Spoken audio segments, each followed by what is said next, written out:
Halo, selamat pagi, selamat siang, selamat sore, dan selamat malam. Dimanapun kalian berada sekarang, berjumpa lagi bersama Bu Monik di dalam pembahasan materi kelas 5. Nah, sebelum kita memulai pembelajaran kita pada hari ini, Bu Monik berharap dimanapun kalian berada sekarang, kalian semua dalam keadaan sehat, kalian semua bergembira, dan kalian semua tetap bersemangat dalam belajar. Jangan lupa sebelum memulai pembelajaran, kita berdoa terlebih dahulu supaya apa yang kita pelajari nanti dapat bermanfaat untuk kehidupan kita, untuk pembelajaran kita setiap hari. Terima kasih. Hari ini kita akan belajar materi IPA KD 3.9 dengan materi pokok zat tunggal dan zat campuran. Apa itu zat tunggal dan zat campuran? Kita akan bersama-sama membahasnya dalam materi ini. Silahkan disimak. Pertama, kita akan membahas dulu apa itu zat tunggal dan apa itu zat campuran. Zat tunggal adalah zat yang masih murni dan terdiri dari atom-atom yang sejenis. Jadi, namanya tunggal, dia cuma satu. Dia hanya terdiri dari satu atom yang sejenis, zat yang masih murni. Zat campuran itu adalah kumpulan dari dua zat atau lebih. Nah, dalam campuran, sifat-sifat zat asli tetap tampak. Jadi, zat tunggal tadi dia hanya terdiri dari atom-atom yang sejenis atau satu, dan zat campuran ini adalah kumpulan dari dua zat atau lebih, di mana sifat-sifat zat aslinya akan tetap tampak di dalam campurannya. Zat tunggal itu ada yang namanya unsur, di mana unsur ini adalah zat tunggal yang tidak dapat diuraikan lagi menjadi zat lainnya yang lebih kecil dan sederhana dengan menggunakan reaksi kimia. Jadi unsur ini adalah zat yang paling kecil. Dia tidak bisa diuraikan lagi, tidak bisa dibagi lagi dengan menggunakan reaksi kimia. Sedangkan senyawa itu adalah zat yang terbentuk dari penggabungan unsur-unsur dengan pembagian tertentu. Di sini contoh dari senyawa adalah garam dan air. Nah, garam ini adalah penggabungan dari unsur kimia NaCl, natrium dan klorida, itu sehingga dia membentuk garam. Kemudian ada air. Air ini secara kimia, rumus kimianya adalah H2O. Atau air ini penggabungan dari hidrogen dan oksigen. Nah, unsur itu sendiri masih dibagi menjadi 3. Ada unsur logam, unsur non-logam, dan unsur semi-logam. Unsur logam ini contohnya ada besi, nikel, tembaga, seng, platina, emas, dan air raksa. Nah, air raksa ini satu-satunya unsur logam yang berbentuk cair. Kemudian, unsur non-logam ini contohnya fluor, brom, yodium, dan grafit. Grafit ini satu-satunya unsur non-logam yang dapat menghantarkan panas dengan baik. Nah, jadi yang termasuk unsur logam ini dia sangat-sangat dapat menghantarkan panas dengan baik.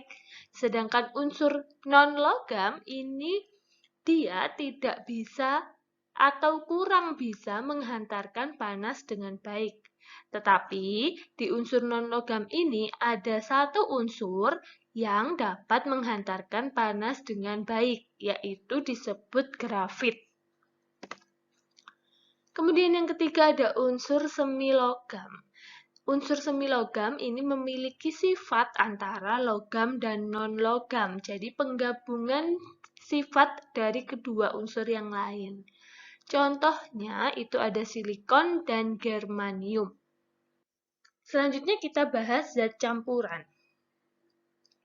Zat campuran ini dibagi menjadi dua jenis. Ada campuran homogen dan ada campuran heterogen. Campuran homogen itu campuran yang komposisinya merata dan tercampur sempurna. Disebut juga dengan larutan. Contohnya, garam yang dilarutkan dalam air panas, sirup, dan udara. Nah, kenapa disebut homogen? Jadi campuran homogen ini adalah campuran yang dapat tercampur dengan baik. Homo, sama. Dia komposisinya sama, jadi dia bisa merata, bisa tercampur dengan sempurna. Contohnya di sini ada larutan air garam. Itu ada garam dan juga ada air panas. Garam ketika dimasukkan ke air panas atau ke air hangat, dia bisa tercampur dengan baik. Dia akan tercampur dengan merata.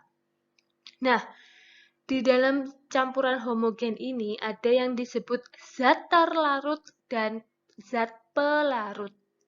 Zat yang jumlahnya lebih sedikit disebut zat terlarut atau solut. Zat yang jumlahnya lebih banyak disebut zat pelarut atau solvent. Nah, di gambar itu, di contoh itu ada garam dan air panas. Di sini, ketika menggabungkan garam dan air panas, garam itu lebih sedikit dari air panasnya. Maka dari itu, zat terlarutnya adalah garam, sedangkan zat pelarut itu air panas. Karena air panas yang melarutkan si garam tadi. Kemudian, zat campuran yang kedua adalah campuran heterogen. Nah, kalau tadi homogen, sejenis, sama, bisa tercampur dengan rata, sekarang adalah heterogen. Heterogen ini berarti dia berbeda. Campuran yang berbeda sehingga tidak menyatu dengan sempurna. Oke, campuran heterogen itu adalah campuran yang komposisinya tidak merata dan tidak tercampur dengan sempurna. Pada campuran heterogen, zat penyusunnya masih dapat dibedakan. Tuh, jadi ketika ada dua zat yang digabungkan menjadi suatu campuran dan dia tidak tercampur dengan rata, tidak tercampur dengan sempurna, maka dia disebut campuran heterogen. Contohnya di sini adalah larutan air dan minyak. Kalian tentu sudah tahu di situ ada minyak goreng dan juga ada air. Nah, minyak goreng, oli atau apapun itu ketika dicampurkan dengan air, maka dia tidak akan menjadi satu larutan. Maka dia akan terpisah, ada jaraknya. Tuh. Dalam campuran heterogen akan ditandai dengan adanya endapan jika dilakukan penyaringan. Endapan ini merupakan materi padat hasil pemisahan dari sebuah campuran dengan zat cair. Contohnya apa? Contohnya adalah ketika kalian melarutkan air dengan kopi atau melarutkan air dengan tepung. Ketika kalian melarutkan air dengan kopi dan air dengan tepung, airnya pasti akan berubah warna. Ketika melarutkan dengan kopi, tentu airnya akan berubah menjadi warna hitam. Tetapi setelah kalian diamkan dalam beberapa saat, tentunya kopi bubuk tadi akan mengendap di bawah. Kalian pasti sering menemui ketika kalian membuat kopi bubuk atau mungkin ayah kalian membuat kopi bubuk, itu pasti akan ada endapannya di bawah. Biasanya disebut dengan ampas kopi. Nah, itu yang disebut dengan endapan. Begitu juga dengan tepung. Ketika kalian melarutkan tepung dengan air, mungkin ketika kalian mengaduk, itu terlihat tercampur, tetapi setelah kalian diamkan beberapa saat, tepung-tepung tadi pasti akan mengendap ke bawah. Gitu.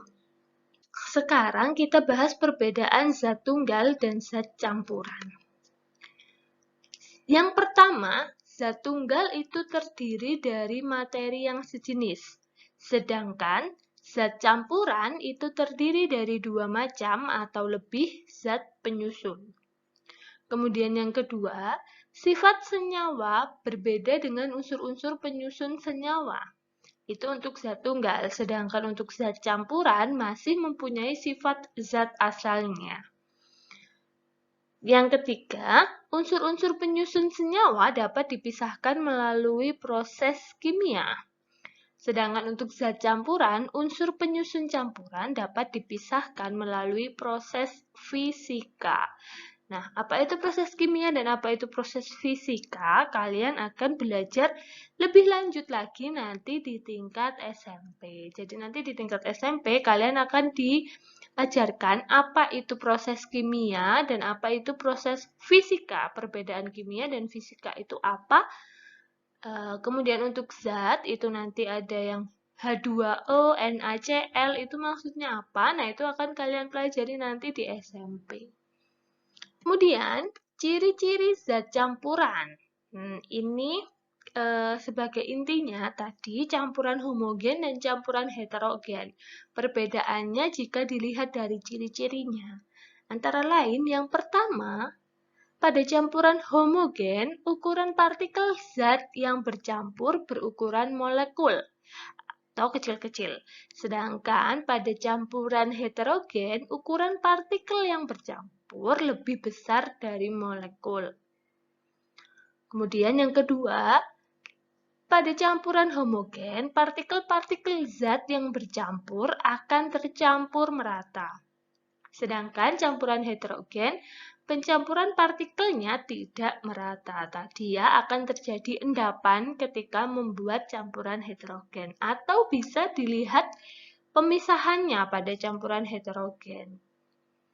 Kemudian yang ketiga, untuk campuran homogen, campuran tidak akan mengendap jika didiamkan atau tidak diaduk. Sedangkan pada campuran heterogen, larutan akan mengendap. Partikel zat pelarut dan zat terlarutnya terpisah, bisa berpisah tadi, seperti contoh minyak dan air, juga air dan kopi. Kemudian yang terakhir, campuran homogen itu bening dan tembus cahaya.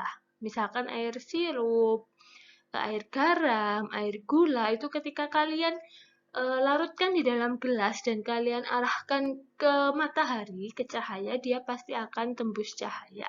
Berbeda dengan campuran heterogen, di mana campuran heterogen ini bersifat keruh dan tidak tembus cahaya. Jadi ketika kalian melarutkan kopi, melarutkan tepung, dan kalian arahkan ke sinar matahari, itu dia tidak tembus cahaya, dia keruh sifatnya. Seperti itu, untuk materi tema 9, materi IPA tema 9 ini lebih singkat. Ini adalah materi yang sudah Bu Monik rangkum dari subtema 1 sampai subtema 9. Jadi materinya cuma sesingkat ini. Kemudian kita akan lebih belajar banyak lagi dengan praktek. Sehingga kalian bisa tahu mana sih yang disebut campuran homogen dan mana yang disebut dengan campuran heterogen. Mana yang zat tunggal dan mana yang zat campuran. Kita akan mencoba mempraktekkan di pertemuan selanjutnya. Begitu saja untuk penjelasan materi kali ini. Jika ada pertanyaan lebih lanjut, kalian bisa menghubungi Bu Monik melalui WhatsApp. Sekian materi dari Bu Monik. Terima kasih sudah menyimak dengan baik. Selamat belajar di rumah. Tetap gembira, tetap bahagia, dan tetap semangat dalam belajar. Tuhan memberkati.